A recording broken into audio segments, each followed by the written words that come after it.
Some 20,000 guests from more than 130 countries are expected to attend the three-day St. Petersburg International Economic Forum, SPIF, an annual gathering often described as the Russian Davos. This year's event begins on Wednesday against the backdrop of the war in Ukraine and Russia's prolonged estrangement from much of the West. Hours before delegates arrived in the city, Ukrainian drones struck energy facilities in and around St. Petersburg, according to Russian and Ukrainian authorities. The attacks, which took place roughly 16 kilometres, 10 miles from the forum venue, temporarily disrupted operations at the city's airport, though the conference is proceeding as planned. Bangladesh's Foreign Minister Khalilur Rahman has been elected president of the 81st session of the United Nations General Assembly after defeating Cyprus's ambassador Andreas Kakouris in a closely contested vote, taking the helm of the world's most representative diplomatic body at a time of mounting pressure on the multilateral system. In the secret ballot held on Tuesday, Rahman secured 99 votes, 8 more compared with his competitor Kakouris. A total of 190 ballots were cast, with no invalid votes or abstentions. The widespread hacking campaign that relied on simply asking Meta AI's chatbot to take over a victim's Instagram account appears to have continued even after the company said the issue had been resolved. Meanwhile, the company has been scrambling to secure the targeted accounts and alert victims. Over the weekend, hackers claimed to be exploiting Meta's AI support chatbot to take over several high-profile Instagram accounts. At the same time, a large number of people complained on social media that their Instagram accounts had been hacked, some of them with unique short user profile handles. Islamabad, the state-owned oil and gas development company limited, OGDCL, on Wednesday said it made a significant oil and gas discovery from its exploratory well Bobi Deep 1. Located in Sinzdan Sangha district, the company is the country's largest oil and gas producer and, in April this year, began commercial production from Pakistan's largest ever oil and gas discovery from a single well.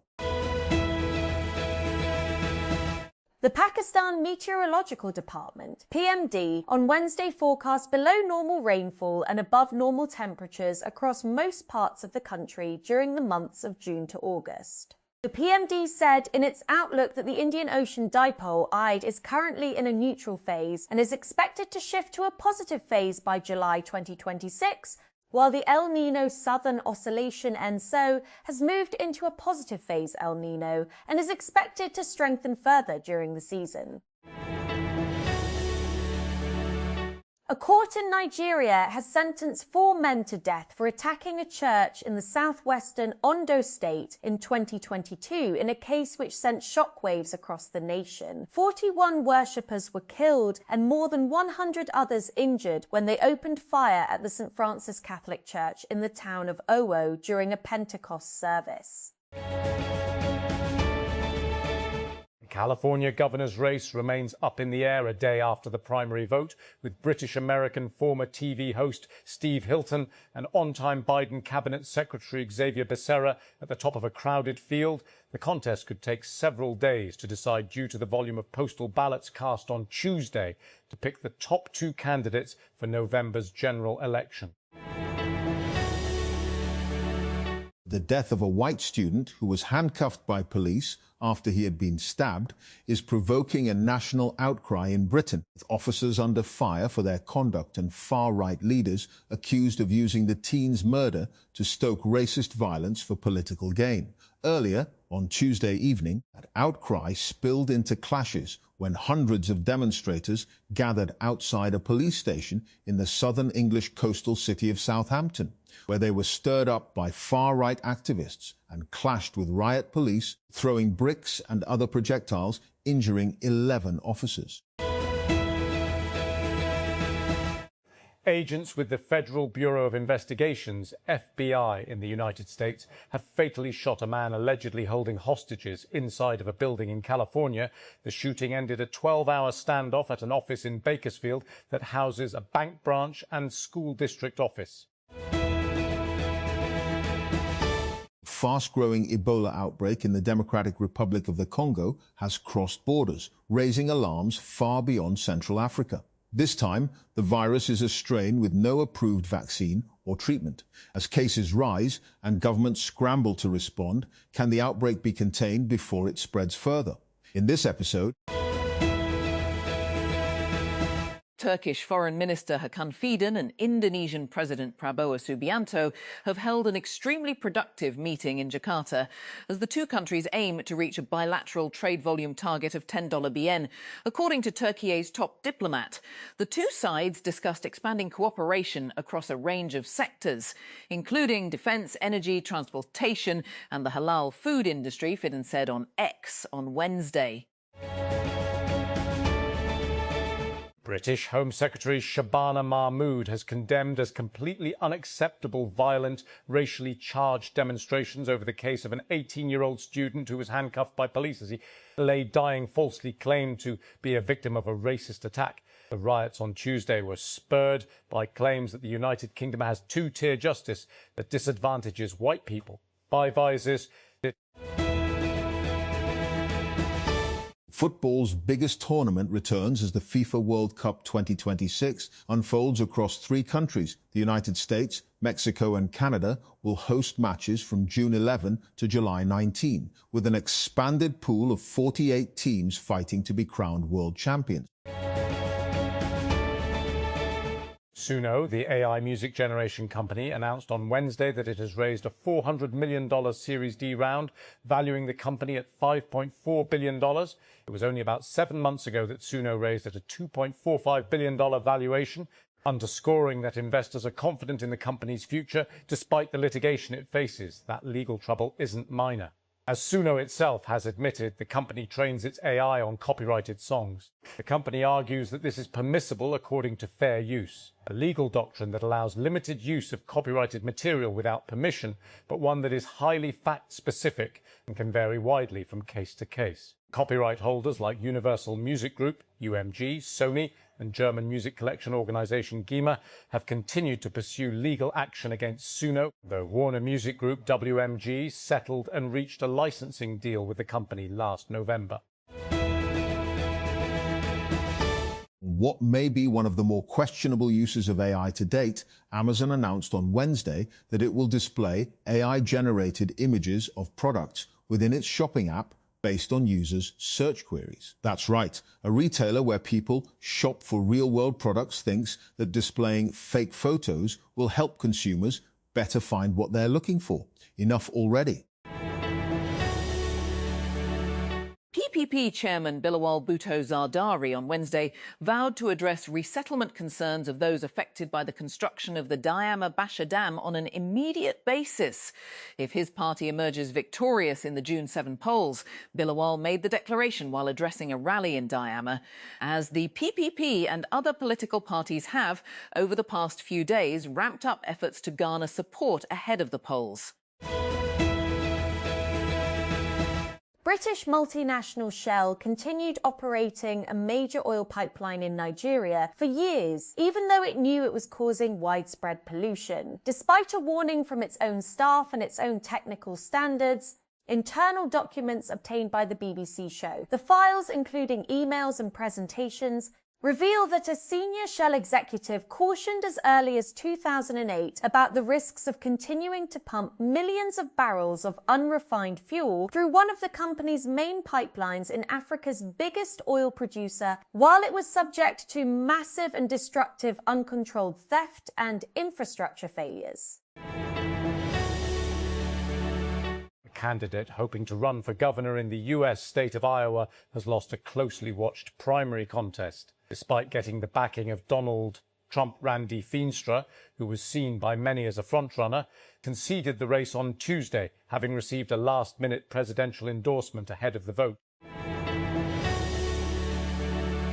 Forwards Lamine Yamal and Nico Williams should be fit for Spain's World Cup opener. Coach Luis de la Fuente has said Yamal and Williams both missed the end of the club season due to hamstring injuries, but de la Fuente included them in his World Cup squad anyway, telling reporters last month he expected both to be fit for the global showpiece.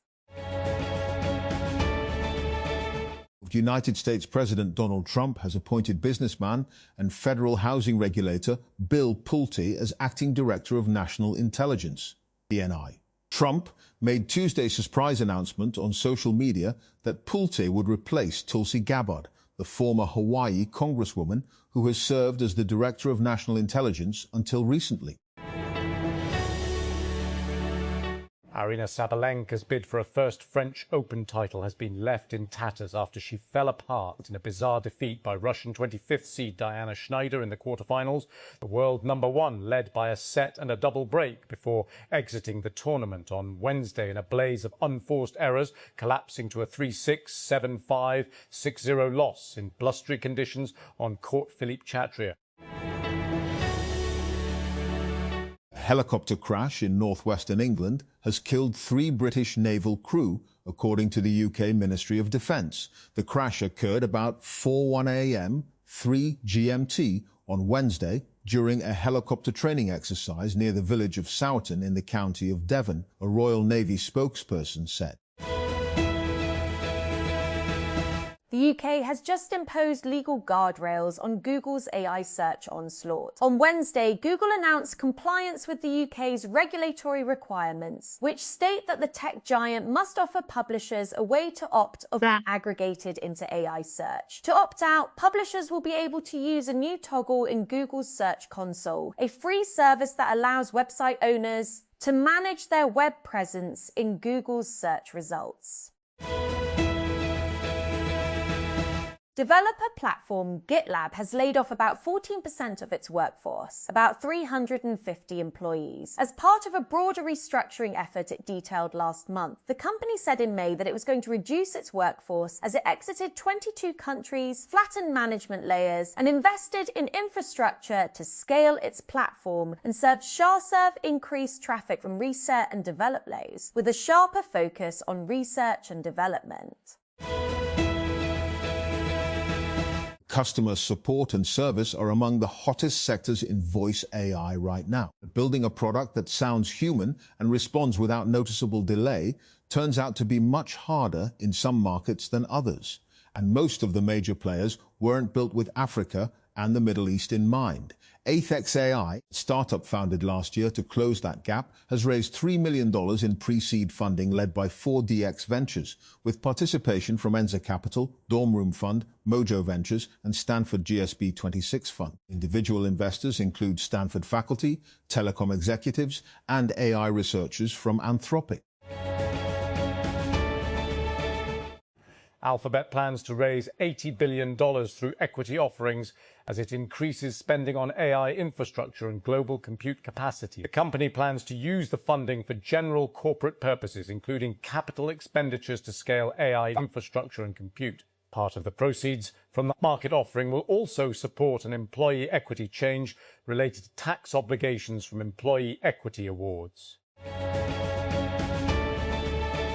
Pakistan's National Cyber Emergency Response Team has launched a cybersecurity internship program to help prepare skilled professionals for the protection of the country's cyberspace. The internship program is open to students and recent graduates who are interested in building a career in cybersecurity. The internship will run for 6 weeks and will provide practical training under the guidance of experienced cybersecurity professionals.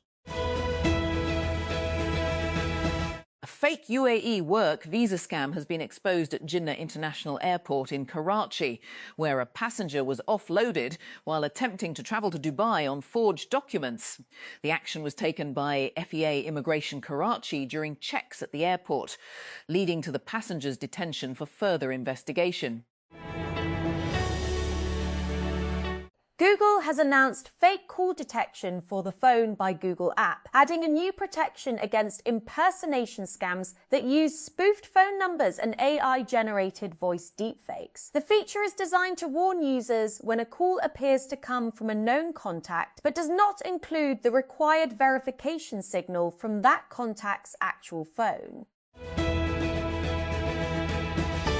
A A new medicine being tested in Japan could one day help humans grow missing teeth again, offering a possible future alternative to dentures and dental implants. Kyoto University Hospital has launched the first human trial of an experimental drug called TRG-035. The medicine has been developed by Japanese biotech startup Torigem Biopharma and is designed to unlock what researchers describe as a hidden third set of teeth.